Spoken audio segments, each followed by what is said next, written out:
All right. Greetings. Welcome back to Blackburn News, where everything is connected. I think everything is connected. I don't think my headphones are connected. Hold on. All right. I had to re-establish my studio from over the weekend. So let me know if you can hear me. I think we are live on Callin. We're going on Callin, and we're live on Rockfin. What's up, Rockfin people? How you doing? GR10 says salutations. What's up? Salutations to you, GR10.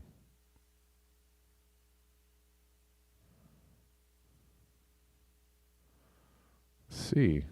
Denver Attaway talking about First Republic Bank. Yeah, we're going to talk a little bit about that. First Republic Bank. And JP Morgan is going to acquire it. It looks like a rapid consolidation is going on in the financial sector.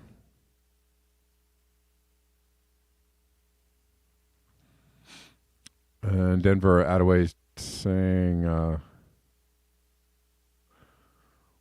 rules don't matter in times of panic. Right, of course they don't.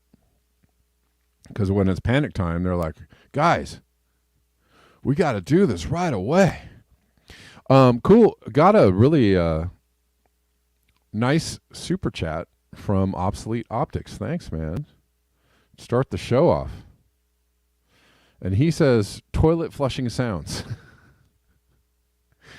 Right on. Thank you.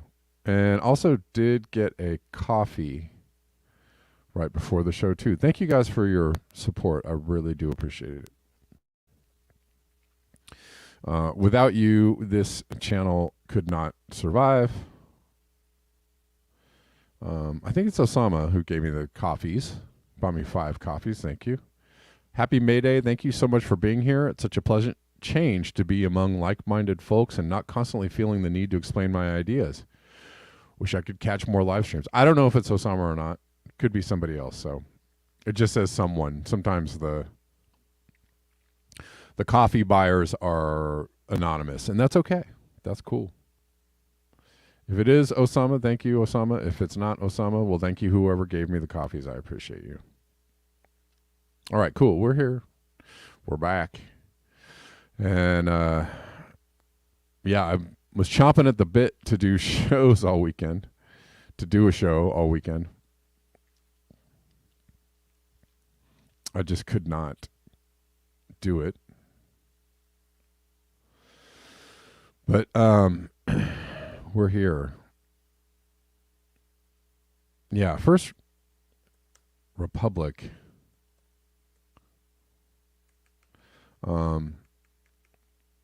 It's also difficult too because sometimes when I'm working a day gig, or a night gig actually.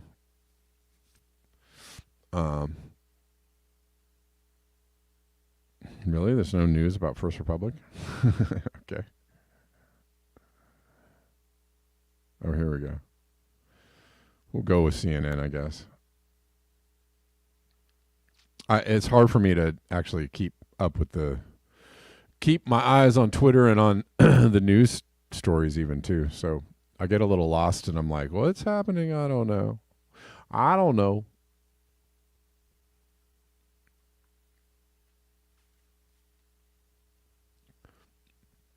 But we were talking a little bit, obviously, about that just now. So we'll just... Was it Contemplative Prague? No, I don't know. Anyways.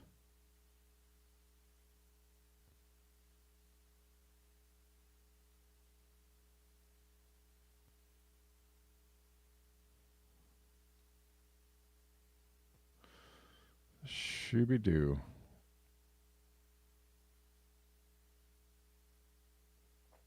Was Contemplative Prague that sent me the coffees? I don't know. I can't figure it out. Well, thank you anyways, whoever did it. JP Morgan Chase is buying most assets of First Republic Bank.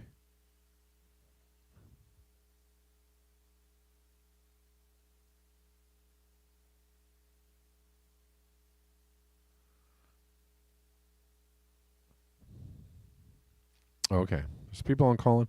Colin is kind of weird with the way they show who's listening.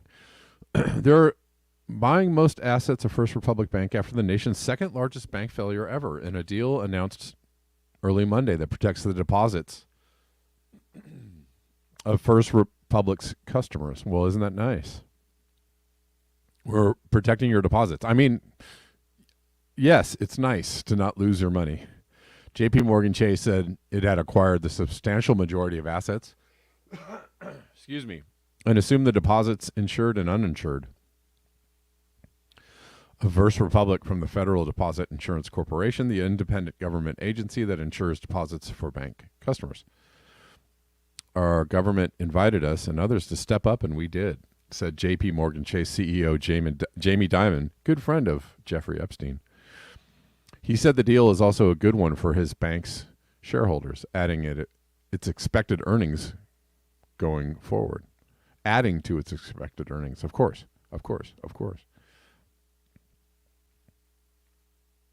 Under the deal, the FDIC will cover 80% of any losses incurred on First Republic's portfolio of single-family residential mortgage loans. In commercial loans over the next 5 to 7 years. JP Morgan Chase also will not assume First Republic's corporate debt and will receive $50 billion in financing from FDIC to complete the deal. Isn't that wonderful for JP Morgan? Isn't that handy?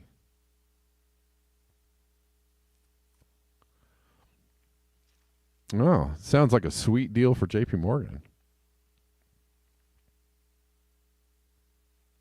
Under terms disclosed by JP Morgan Chase, it will make a $10.6 billion payment to the FDIC, return $25 billion in funds that other banks deposited with First Republic in March in a lifeline negotiated with Treasury at that time, and will eliminate a $5 billion deposit it made with First Republic. Whoa.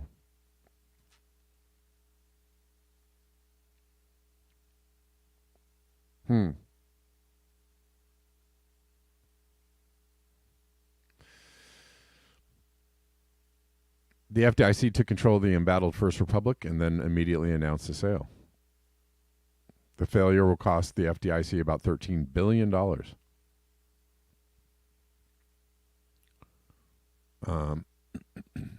It is less than a $20 billion cost of failure in March at Silicon Valley Bank.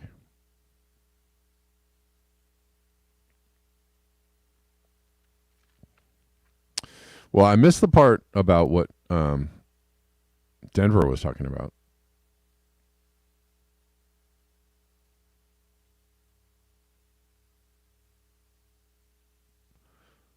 I'm just going to go back here real quick, and we'll move on to another story, but that's, pretty big news.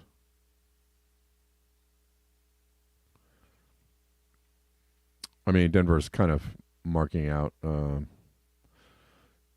expects to profit $5 billion over the next 5 years, added $18 billion in market cap this morning. Crisis, so that's JP Morgan. Yeah, well, $5 billion over 5 years, tidy sum. Right, so it's like they shared these losses with the FDIC, but then they got a $50 billion loan from the FDIC. Right?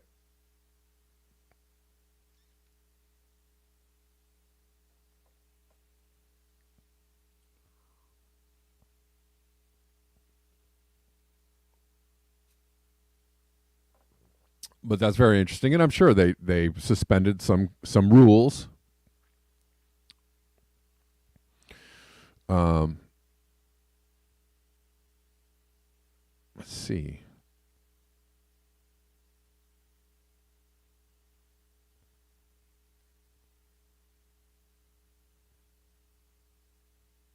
Oh, and also Poppy subscribes to me on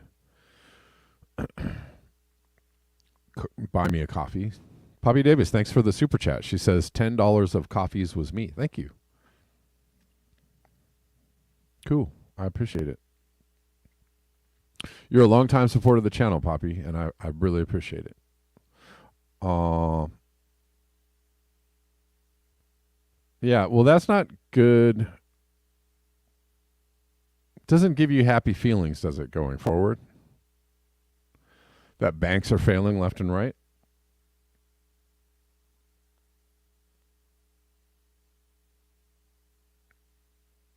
All right, let's go. Jem Bendell has become one of my favorite people to follow on Twitter because I really like his take on how we should view the climate change situation. Denver says FDIC means we are paying for it, right? Well, yeah, exactly. There's that. There's that. How much money can we print up in the next few years? Probably we're going to print even more. And that'll be fine.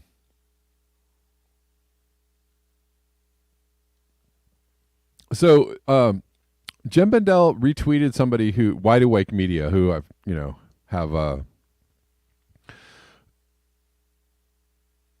I've countered some of Wide Awake Media's tweets because they're kind of they're on they're so again I like channels that cover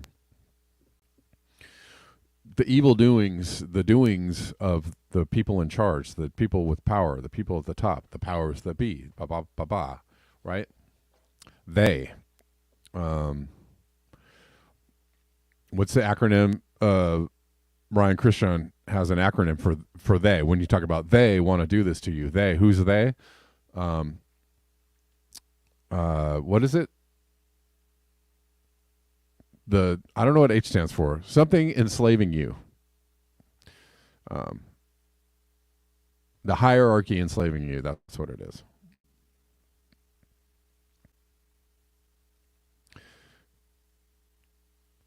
The hierarchy enslaving you. They. So, Wide Awake Media, they do a good job of covering some of this stuff, but they are also like super anti-climate. They're the hashtag climate scam type people. And Jem Bendell is doing a good job of trying to counter this stuff. And this is a tweet of Kary Mullis, who is a Nobel Prize winner for chemistry, who invented the PCR test, who a lot of people looked to for truth about what was happening during like the COVID thing. And I was like, hey, he's a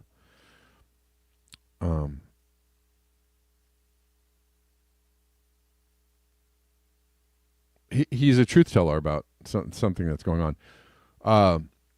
But he, I guess, was a disbeliever of climate change. And that's all right. It's been a scientific debate for years. There's been plenty of scientists who have questioned. And there are plenty of people I like their takes on certain subjects who might question the climate change thing. And sure, does it dampen my enthusiasm to hear what they have to say? Sure. But again, this is like from 20 years ago. So we weren't in full on like climate breakdown then. There was still, climate change was still a thing that like scientists were like, hey, we're seeing what's happening and we see where the trajectory is going, and this is how we see it playing out, but it still hadn't played out yet. And now in 2023, we are seeing it play out in real time. So believe what you want about climate change and retweet who you want about climate change, or listen to who you want about climate change, but you should actually pay attention to the observable data around what's happening with climate change. Jem Bendell says, if this outfit claims it's a Wide Awake Media, to pay attention to casual commentary from a scientist 21 years ago. And this was casual commentary. He wasn't presenting a paper on why climate change is a scam. He was just he was giving a talk, and he just went into, well, this is why I don't believe it. Okay. That's fine. He says, then I guess me paying attention to the science and observational data in 2023, which, there's a lot of data, is like being on a gallon of Red Bull and a line of Coke, meaning very, very awake.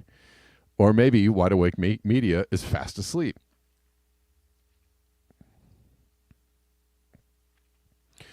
And so, and somebody's, says, hey, he in this talk, he says nobody actually demonstrated it, said Kary Mullis, that climate change, how it would play out. But he presented no research in support of his notion. And I'm going to have to go back and look at that YouTube video that they posted.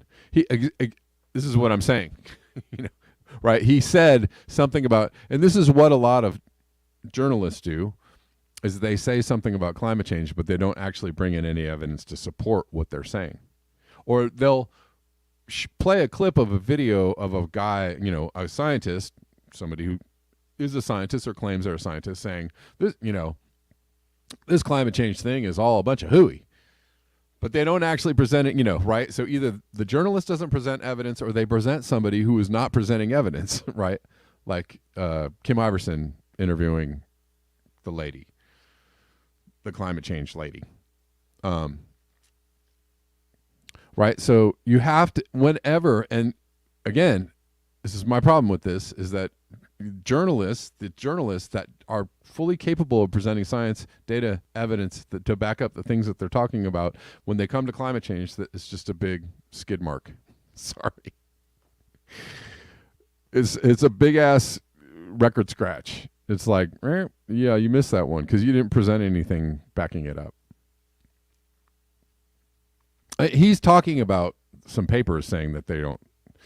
And it's funny, in this talk, he actually says, well, the background temperature at the time, 20 years ago, or whenever this talk is, he said the background temperature has gone up 0.7 degrees. Oh, and he's saying why is because the nighttime temperatures went up, but the daytime temperatures went down. Okay, whatever. No, I think he has a degree in chemistry, Schultze. I'm not sure. But maybe I'm wrong. In this talk, he says the overall average temperature has gone up by 0.7. So he actually admitted there's warming, right? And how many scientists out there are saying like, oh, this climate change thing is a big hooey. I mean, of course, we've warmed 1.2 degrees, but it shouldn't be a problem in the future. Okay. But you just admitted it's warming. There is warming, right? By the data, he even cites the data that it warmed 0.7 degrees. So what, okay. So you said there's no climate change and this whole thing is a big scam, but you admitted that the temperature went up by 0.7 degrees. Awesome, Kary Mullis. Awesome that you admitted that. All right.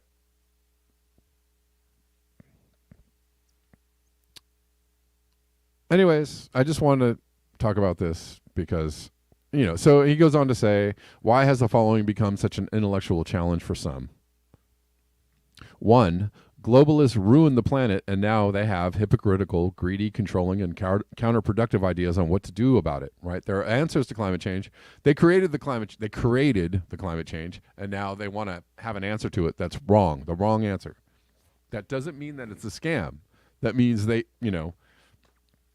we did the thing, we messed up the planet, and now they're going to tell you, the worst possible ways to try and fix the planet. And he said that their ideas should be resisted, and I agree, it should be resisted. Those ideas should be resisted.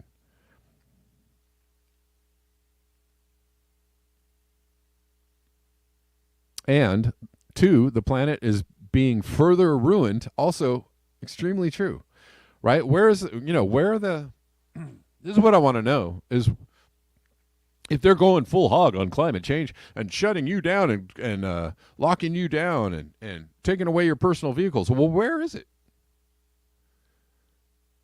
And, I mean, maybe they're trying to implement 15-minute cities, and maybe they're trying to, I don't know, track your carbon on your phone. I wouldn't doubt it. Maybe, yes, they're trying to kick farmers off their land, but that could be for, nefarious reasons, of course. Using climate change as an excuse. But where is the widespread, where are they locking you down? Where are they? So I heard somebody on some channel go, they're paying you not to have children. I was like, that is like the stupidest thing ever. Did anybody, whoever said that on their program, did anybody counter the fact? The actual fact is that they pay you to have kids. They give you a tax deduction to have kids. They incentivize you to have kids. Why? Because they can sell you more stuff. And more kids means more consumers. And when you have a kid, you have to consume more. They are not incentivizing not having children. That is an absolute lie. That's an absolute flat out unscientific, journalistic lie.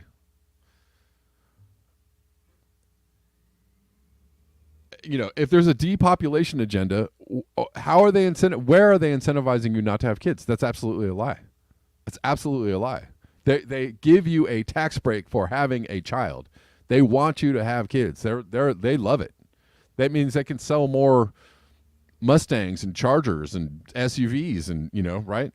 In a couple of years, in about 18 years. They can sell all the kids you have, the 5 or 6 that they really want you to have. They can sell them all the stuff too. They can sell them fast food and GMO food and junk food and chips and pretzels and crap so that you can be super sick and develop diabetes. And then they can sell you all the medicines too while you're super sick and you live your whole life with a underlying condition. They want you.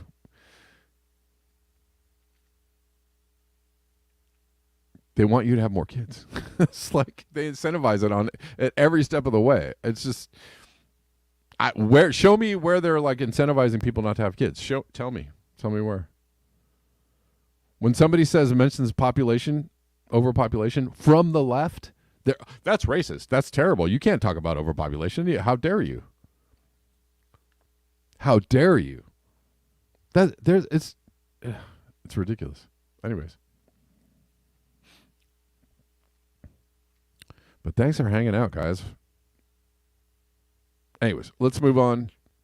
Oh, well, lastly, I wanted to just say, somebody came up under this thing and said, you mean the fact that the WEF says overpopulation and climate warming are serious present ecological issues doesn't mean that those issues are completely bogus constructs they concocted 100% out of thin air in the narrative manipulation war rooms, narrative manipulation war rooms to pure mind F the public. And I think I got to this guy because I said, so let me get this straight. Oil companies whose product is the literal lifeblood of industrial civilization wouldn't have an interest in getting you not to look at the destruction they're causing. In the same way that, pharmaceutical companies and big ag don't want you to be concerned about eating organic or eating good food or taking care of yourself or being healthy or not being addicted to their products or not being, unable to live without their products. Right? It's the same thing. So I replied to that and he didn't have anything to say. He was like, oh, because, yeah. Yeah, it's always like, the big science and the scientific community and these professors are getting paid to lie to you about climate change. And I was like, but what about oil companies? What about the thing that we actually go to war over, the thing that fuels our entire military industrial complex, the thing that fuels pretty much industrial complex of the planet, right? The entire planet runs on fossil fuels, and it ain't going to change anytime soon. And these people are super invested in continuing that, and they don't have any interest in making you think that what they're doing is totally fine. Okay? I thought you were a conspiracy theorist. I thought you were a truther. I thought you, cared about uncovering, dirty deeds and whatnot. But, oil companies, proceed. Because we want clean, reliable energy. Tony Heller. You guys, man.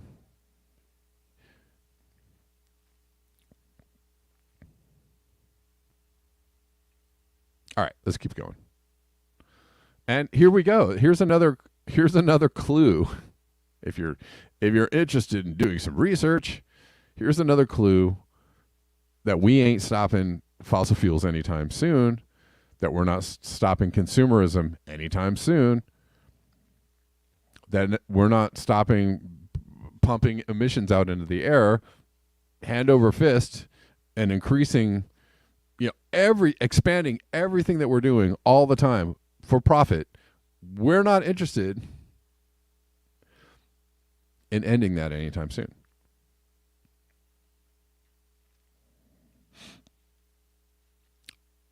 Private jet sales are likely to reach the highest ever level this year. Right? Because you get a little bit of money, and golly gee willikers, you got to have a private jet, or at least have access to one. Right? There are companies out there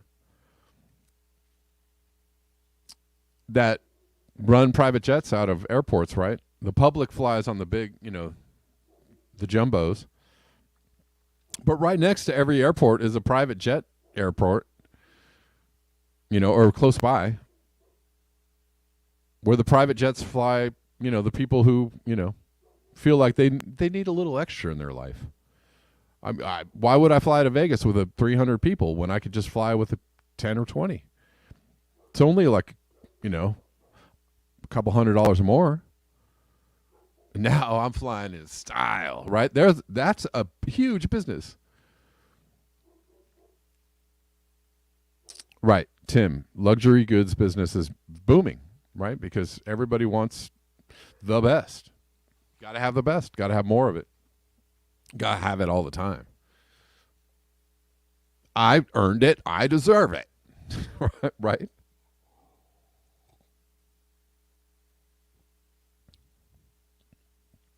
But yeah, private jet sales are likely to reach the highest ever level this year. Where's the concern about climate change?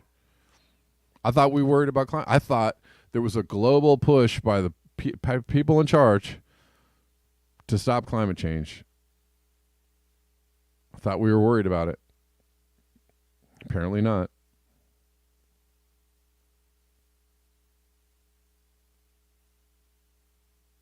Sales of private jets are likely to reach their highest level ever this year, placing an increasing burden on the planet while many of the owners escape aviation taxes. And there are few curbs on the greenhouse gases emitted. According to a report, the global fleet of private jets has, listen to this, more than doubled in the last 2 decades, and more private flights were made last year than ever before. According to a think tank report published on Monday, greenhouse gas emissions from private aviation have increased by nearly a quarter since the pandemic. Wasn't that like 2 years ago? Wasn't that last year, the pandemic? It was like last year. Increased by a quarter. Good God. Listen to how many flights there were globally.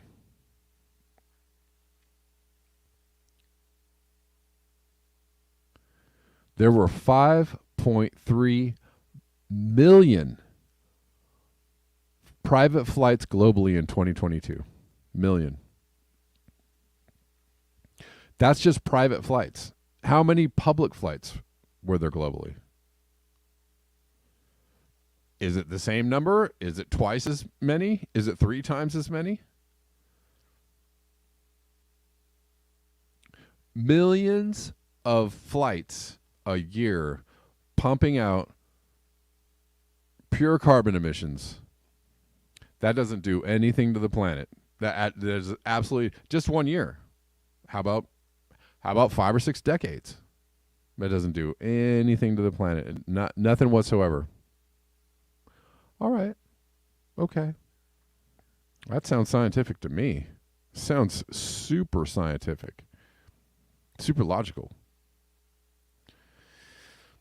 I don't know. Some more weird denialism. The idea that we can model reality and predict climate change is the greatest lie of the past 50 years. Okay. You mean there's... Really? We can't actually predict anything? All right. We literally get daily weather forecasts wrong all the time. And that's why. That's why you can't predict climate change. It is simply impossible to model human behavior and how that will affect climate. Okay. All right. Listen, I can model this. If you start your car in your garage and you sit in the garage with your car started and the door's closed, I can predict that you are going to pass out and probably not going to come back. I can totally predict that. So I don't know how that's impossible to predict human behavior and how it affects the planet. Right? Because it just, you know what I'm saying? Exponentiate that. No, can't predict. We can't predict any. It's just folly. I don't know. The response: it's absolutely impossible to predict climate 50 years in the future, except that 2022 Nobel Prize winning team of Manabe and Weatherald did it in 1967. Exxon's Team 82 are nearly perfect after 41 years.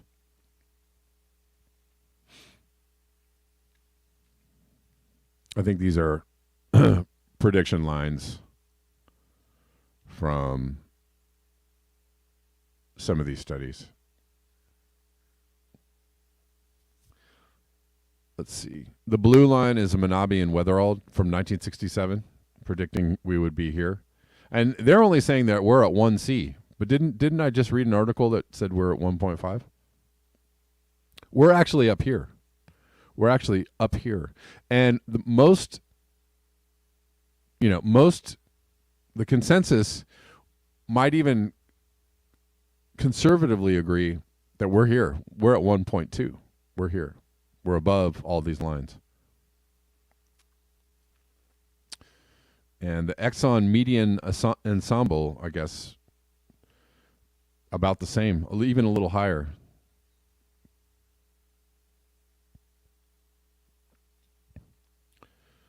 And they're saying this graph is saying that we're only at what? 0.9 or 0.95. That's ridiculous. It's ridiculous. We're beyond that. All right. Let's keep going. Oh, this is great. Footage here of the police in France being pushed back by protesters.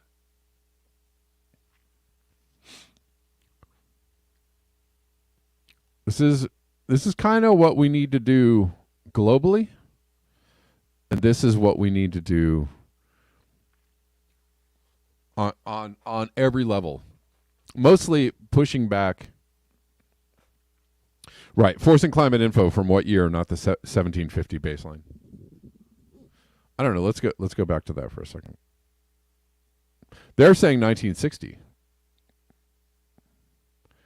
Yeah, they're starting at 1960. So you're right. You're right. Thank you for pointing that out. Forcing global info, climate info. That's from 1960. Whatever zero was in 1960. So,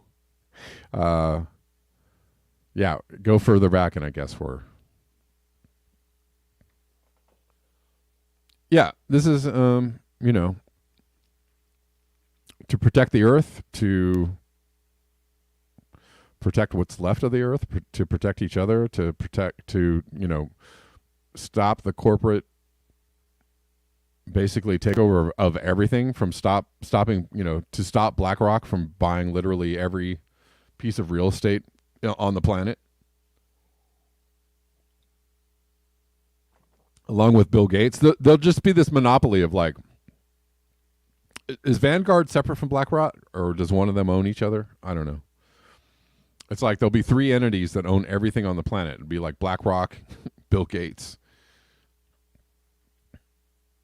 Vanguard. I don't know.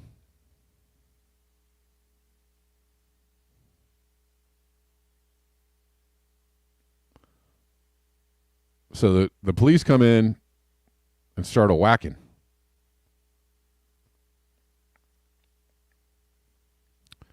But then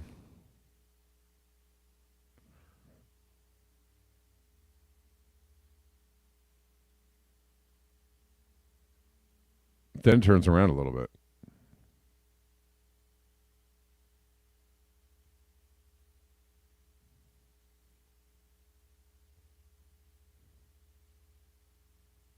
They realize there's a lot more of them than a lot more people than police.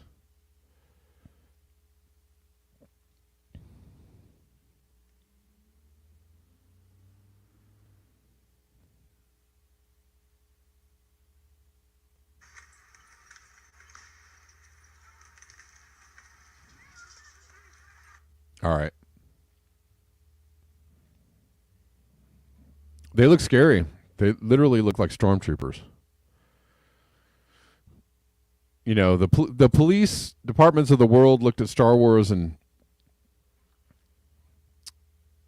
said, "You know what? I think the evil, the stormtrooper look, from the evil empire, the people that work for the evil empire, I think that's the look we want to go with." Who thought that one up?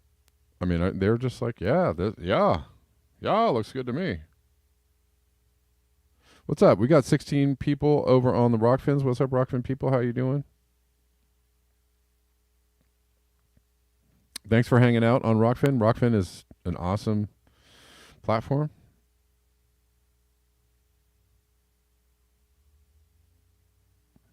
Yeah, I saw that Denver, U.S. to send nuclear sub to South Korea. Right. I saw that one. Williams on Rockfin. William Moy holding it down on Rockfin. Yeah, y'all. Okay. First Republic. Yep. We talked about that. Oh, the big news. So I didn't have time to really look super deeply into this one. But we'll everybody is talking about the fact that Noam Chomsky was a friend of Jeffrey Epstein. like they hung out. They were like buddies, and everyone's like, Noam Chomsky? What is Noam Chomsky, supposed revealer of great truths about the empire? What is Noam Chomsky doing hanging out with Jeffrey Epstein, known blackmailer of kings and presidents? Yeah. And people have been questioning Noam Chomsky for a while, for a few years. They're like, wait, hold on. Something doesn't add up, because you were telling us how they manufacture consent and it's really bad and we should, something got to fight back. And then all of a sudden you're like, but vote for Biden and, no, and take your COVID vaccine, right? And everyone's like, wait, no. What happened?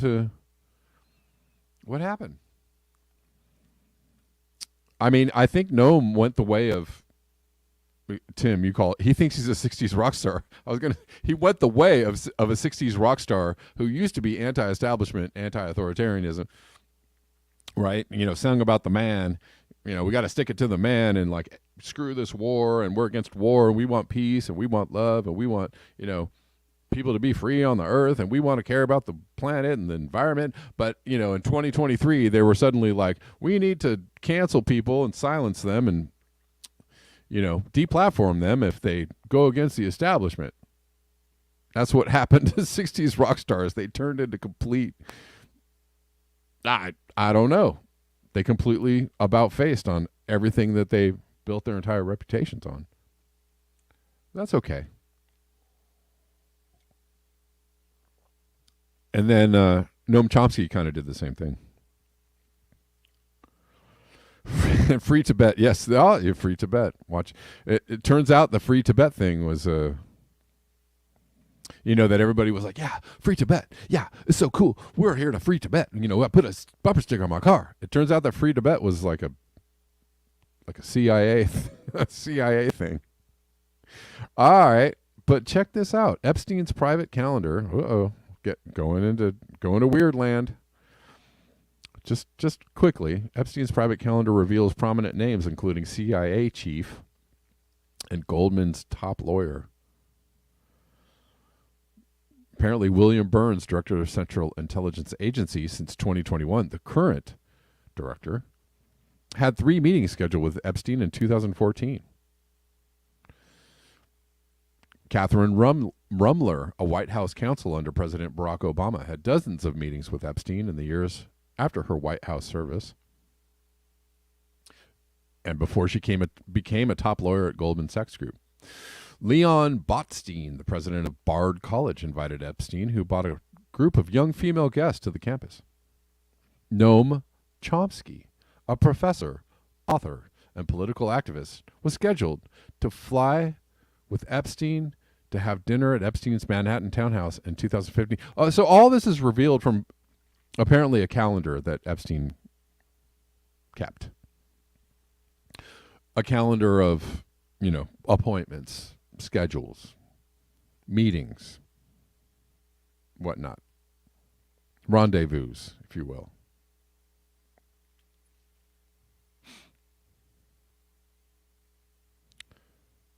Anyways, that is very interesting. I probably won't go too deep into this because I probably already have said too much for certain platforms, but we'll see. And we all know about, what Epstein was. It's funny because they say he was publicly accused of doing things to young people. And then he pled guilty. So there's that. Despite the negative press, so after he was accused and found guilty, despite the negative press, Epstein's days were filled from morning to night with meetings with prominent people, the documents show. Well, I guess they didn't really care that much.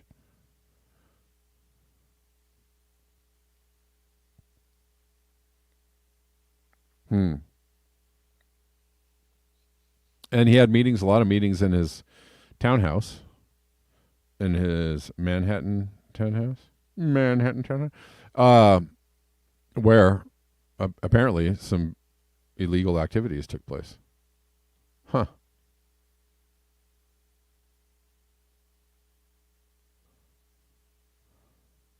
So the tentacles go deep, right?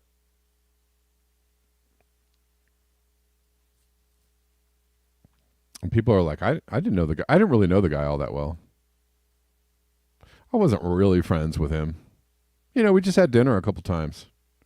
Bill Gates. I hung out with him and then I realized I didn't really like him. Okay. Anyways, that is a pretty interesting story. But people are very, there's a lot of eyebrows around Noam Chomsky being in that calendar. Like, no. Or Noam. Say it ain't so. Sorry. Bad, anyways. Illegal activities like jaywalking. Exactly, Tim. That's exactly what I mean.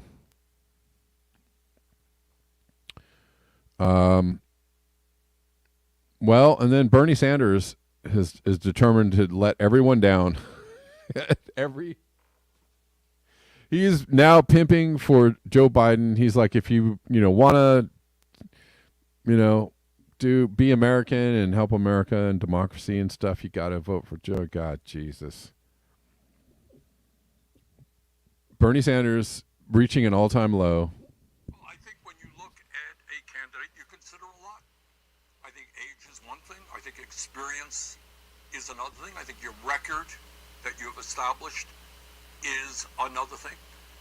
But to my mind, Donna, when you put it all together, what you have to look at is what does the candidate stand for? Which side are they on? Are they on the side of the billionaire class? Or are they on the side of working people? Look, it is no great secret I ran against Biden. No great secret that he and I have strong differences of opinion. But when we live in a nation where you have a major political party, the Republican Party, where many, not all, but many of their leadership doesn't even believe in democracy. They maintain the myth that Trump won the last election. They're trying to keep people from voting. They're trying to deny women the right to control their own bodies. So that's a whole issue out there. If you believe it's just those evil Republicans. If only we could just keep them out of office, then everything would be fine. He looks, I'm not even going to play any more of this because I can't do it. He looks beaten. He looks like a shadow of his former self. There's no light anymore in his face or his eyes. He looks beaten down. He looks completely, yep. And whatever they said to him or did to him or whatever caused this transformation, he even slipped in the billionaire class. Really? Joe Biden is an enemy of the billionaire class? Are you seriously trying to convince people of that? Bernie.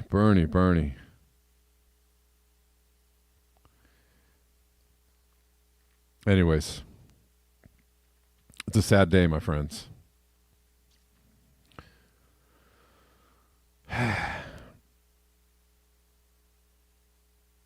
And here's news that we're getting to the end of the show, guys. We're winding down, and before I talk about this, I'll just, you guys know how to support the show, and thank you for supporting the show. buymeacoffee.com/blackbearnews. Cash App, Venmo, super great ways. Here's my Cash App. That's a direct way to support the show. Super chats, super cool. Super raise, super nice. There's my Buy Me a Coffee address. Also, Venmo at my name, at Kevin Sandblum. I don't have a banner for that. It's a good way to support the show too. But thank you all. So it turns out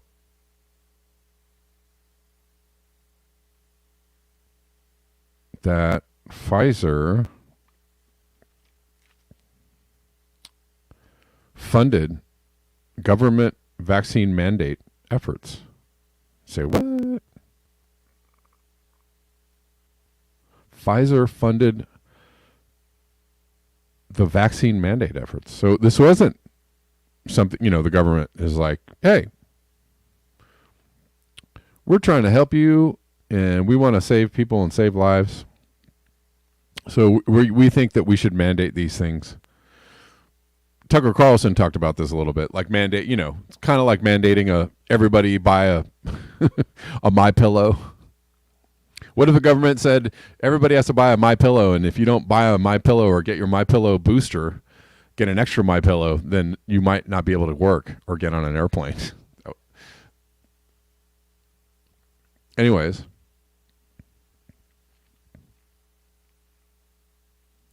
pharmaceutical giant Pfizer was secretly funding pressure groups that pushed government to introduce draconian vaccine mandates and passports, according to the bombshell new report. The report from investigative journalist Li Fang reveals that Pfizer silently funded several groups advocating for vaccine mandates and passports. I mean, of course, really? I'm surprised. Pfizer's COVID-19 shot is one of the most widely used vaccines in the world. Under vaccine mandates, people around the world were forced to take the jabs or face losing their jobs. In August 2021, the president of the Chicago Urban League, Karen Freeman Wilson, in an interview on TV, argued that vaccine mandates would not disproportionately harm the black community. The health and safety factor here far outweighs a concern about shutting people out or creating a barrier, Freeman Wilson said at the time. Earlier that year, the Chicago Urban League had received $100,000 from Pfizer. That's all it took. Just $100,000. The money was supposedly for a project to advance the promotion of vaccine safety and effectiveness. Well, Part of this promotion involved lobbying governments to introduce tyrannical vaccine mandates. The organization did not list Pfizer as a donor or partner on its website. Freeman Wilson did not mention the funding during the interview either. The Chicago Urban League grant is one of many, many Pfizer-awarded groups to promote and encourage vaccine mandates. The pharmaceutical giant awarded grants to public health organizations, civil rights groups, as well as consumer, medical, and doctors groups. Most of these groups did not disclose the funding from Pfizer. Li Fang is a lefty, by the way. Li Fang is a lefty. So if you want to go, calling him a right winger or a Russian, he's good old lefty. Anyways, Rich Diana, thank you. Thank you for the super chat, my friend. Thank you. This is my final bid, Obsolete Optics. That's what Rich Diana has got to say.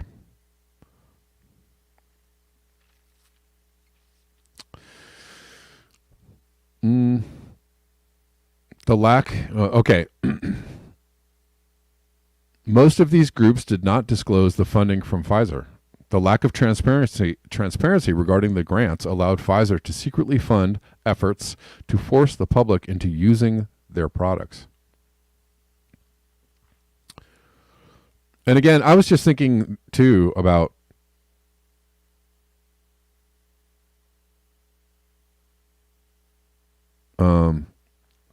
things like mask mandates and vaccine mandates and all that, even mask mandates, like, look, if there was something that was actually, super dangerous, that was taking people out the way they said it would, wouldn't people just voluntarily want to, and many people did voluntarily wear a mask because they thought, well, my life is in danger, so I'm going to wear a mask. But the thing is if people had, firsthand, I guess, experience with like, oh, well, if I don't wear this thing, then I'm going to get this thing and it's going to take me out and I'm, everybody's going to like fall over dead. I mean, you would think that people would just be like, yeah. But as time went on, I think people understood like, okay, it's not such a big deal. It's not that, they had people going for a moment. But then, after a while, like when you mandate the wearing of masks and people understand like, it's not really, and actually I saw so many people on Facebook and other places saying like, well, I did all the things and I washed my hands and I took, did everything that they told me to do and I wore a mask and I still got it anyways. Oh, it didn't really help you, did it? I mean, I guess, okay, logically there could be an argument for maybe it would lessen the chances that you would get it. Okay. But I still saw plenty of people who were like, I'm wearing a mask and I'm masking, I'm wearing a mask and I'm masking. I got all the masks and I still got it anyway. So I guess it didn't really work, did it? So as time went on, people saw that the validity of this argument wasn't all that valid. And so that, most people have ended their mask wearing voluntarily. Like I don't think there's a mask mandate anymore in LA. I could be wrong because there could be a secret mask mandate out there somewhere. Oh, it's still in effect, but nobody's enforcing it. But no, just as I can see, nobody's really like, on the whole, the non-mask wearing is in the 80-90 percentile. Like it's, less and less people are wearing masks. Even in a place like LA. Because it's not, it's like, yeah, I don't have to do it. And I guess you could say the same for vaccines, right? If it was super working and, what did we hear? What did we hear as well? All kinds of people who got the vaccine got COVID too. So I guess. And I don't know, the safety thing we're not even talking about, but let's just talk about effective. A whole lot of people who got the vaccine got the thing. Not so effective. So again, if it was super effective and it totally helped your life and it made, all the difference, then yeah, people would probably be lining up around the corner like, man, I need that miracle cure. I need that miracle drug, pump it in my veins. Let me get it. Not so much anymore. It's not a big market for them boostings because people are like, I won't even go into the safety part. But anyways, what I hear, though, is that the vaccines are safe and effective and help stop the spread of COVID, keeps you out of the hospital. That's what I hear.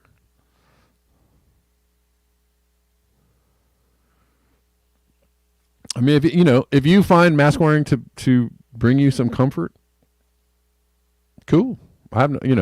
Cool.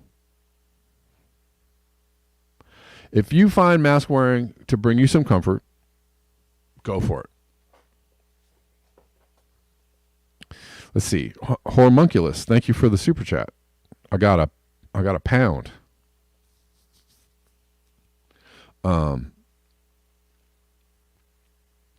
Got 1.99 pounds. Thank you, Hormunculus. He said, read my message address to you above. Let's see. Here we go.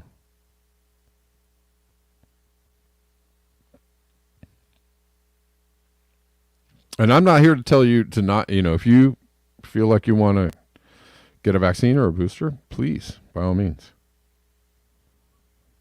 Hormunculus, where is this message? Cuckold Sanders? Was that the message?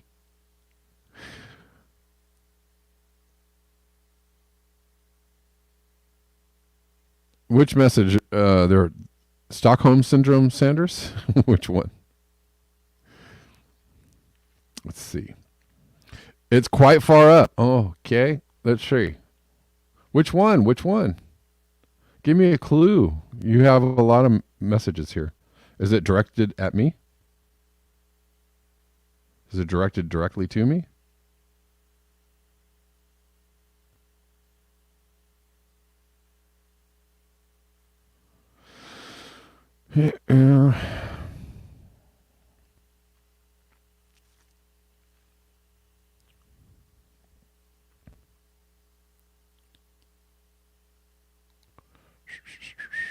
I'm trying to find it. Hormunculus. It's addressed BBN. Okay. Hey. It's addressed BBN. Hold on. I got to do some sleuthing. And then I got to get out of here, you guys. You sent me on a mission, Hormunculus.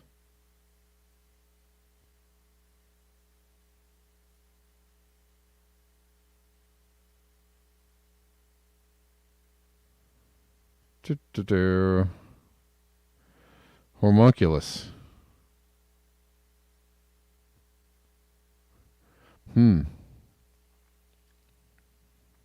looking.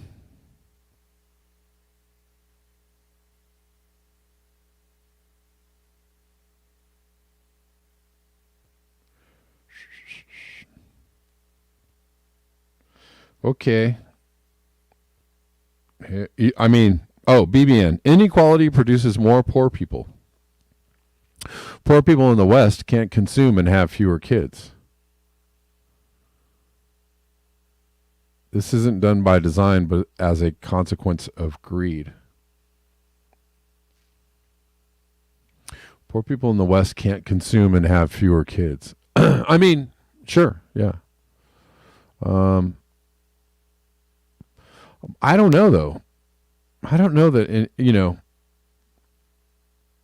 I think it's like, it almost works backwards sometimes. A lot of people just have kids. Oh, thank you for the read it next time. I got it. Thanks for the super chat. I got another super chat. Thanks. I think a lot of people